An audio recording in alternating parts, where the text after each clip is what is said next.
Shift, everybody. I'm Greg. I'm Bryan. It's been a while since we've been with you, but today we're going to talk about dropper posts. Yes, specifically the one-up components V2.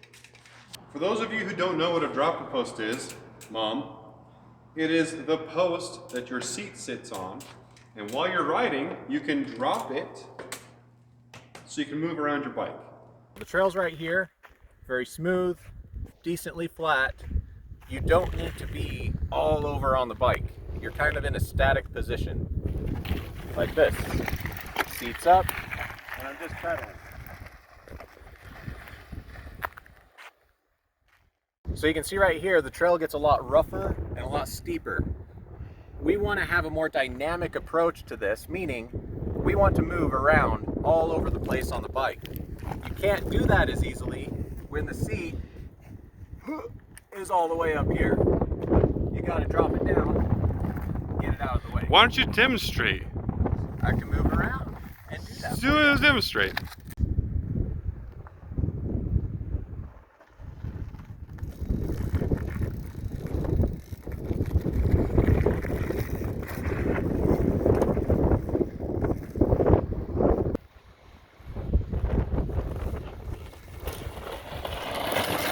Traditionally, dropper posts have been very unreliable, very high maintenance, and issues were abundant. For example, my very first dropper post, it had a lot of grittiness when it was going down. It didn't want to go down very well. This bike, before I could even purchase it, they had to fix the brand new dropper post so it would go up. Because of all these problems, Bryan went ahead and sprung some cash for a one-up components V2 210 millimeters of drop, meaning it drops down 210 millimeters, dropper post.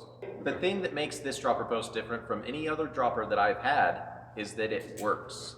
Every time. I've had it for roughly 7-8 months now, and flawless. I've had other posts going from 100 to 150.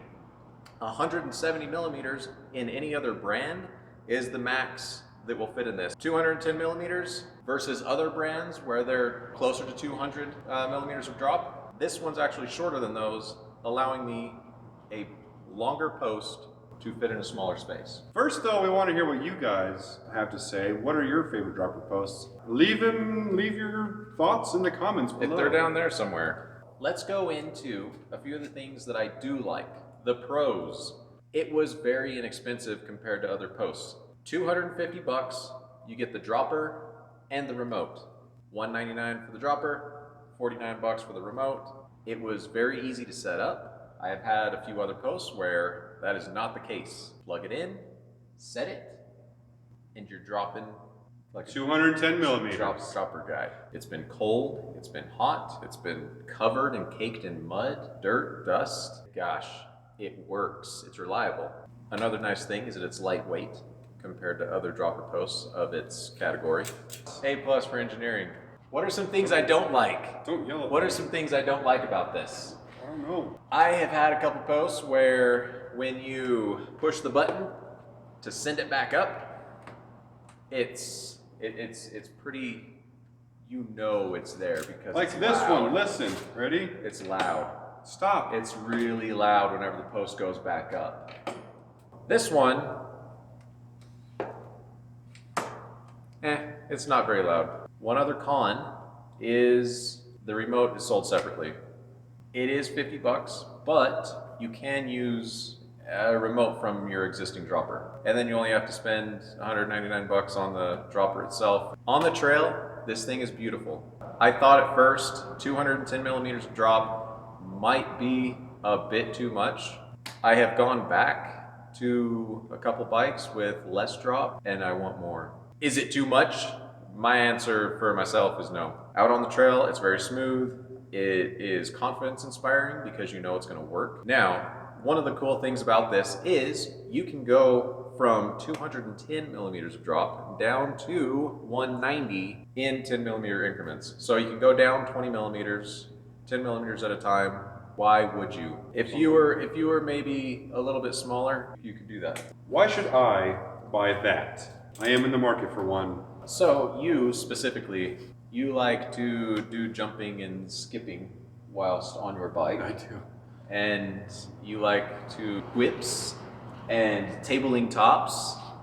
And the further down, the further out of the way your seat can be, the easier it's going to be for you to do those things. Someone might ask, why get a dropper post in general? If you're riding any kind of aggressive on any kind of technical trails, this is going to be your best friend. Dropper posts have changed the face of mountain biking for the better. That they have newer bikes accommodate the dropper within their geometry. Not even where you were.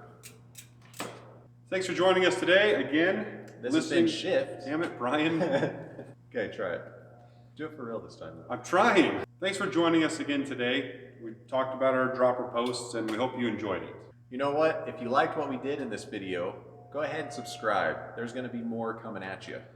Hit the like button, leave some comments. We really appreciate you guys. Thanks a lot. We'll see you next time.